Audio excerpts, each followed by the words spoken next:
What happens when you combine three different viewpoints into one watercolor?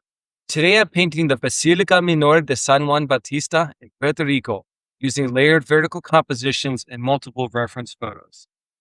Today I'm working on a painting in the studio, and this is a really kind of interesting idea. So what I did is I took a picture of Old San Juan, the big church in downtown Old San Juan, Puerto Rico, and I blew it up to three different sizes. It all stretched 11 by 15, but then I made another one like 150% stretching it that direction, and then another one. And what I did was I then cut it out on Photoshop and rearranged the three pictures at different sizes.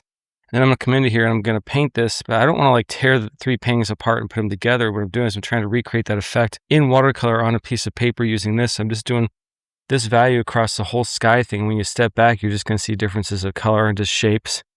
Might be a disaster. I'm going to videotape this. And what I'm starting on here, I'm going to start with the sky, and I'm just bringing in some color, and I've got a big puddle of color mixed up. What I'm going to do is for each section, I'm going to go back and forth. I'm just going to change the color temperature up, trying to keep the value relatively similar to what's surrounding it. I'm trying to copy the values that are in the picture too. So I'm going to go back and forth between sections. I'm going to cover all the white of the paper, and with all these little different values and different values of color. And what I'm going to do then is I'm going to go back on top of that, and I'm going to paint all the details and the dark areas on top of this existing color, because there will be some distinct differences between them. I'm trying not to paint over other lines also. It's just a matter of going back and forth between sections, but I want to cover all the white of the paper. I'm looking at my image quite a bit, the idea for the values. I never work from color photographs because I don't care what the actual colors are in the photograph.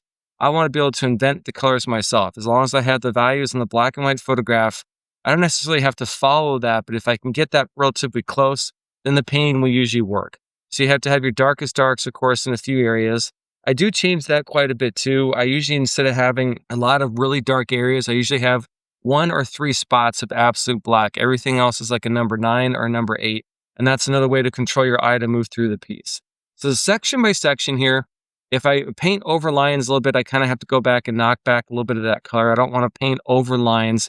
So it's a section by section, have a nice, steady, smooth hand. Don't make a mess of it, back and forth. These guys kind of drive me bonkers until I'm done with them. Then I'm like, it was totally worth all that time. But the whole time I'm like, oh, this is going to take me so long to do this. You know, I like painting fast, I like painting slow. It's kind of fun to do something different almost every single day. And that's one of the reasons why I think being an artist is such a fun job. Doing videos is probably the hardest part, everybody. By building each section separately and letting the shapes connect naturally, the final painting feels fragmented, but still completely cohesive. Enjoyed this content? Please hit subscribe. If you're interested in all the materials used in this painting, check out the YouTube description below. Thank you for watching, and happy painting.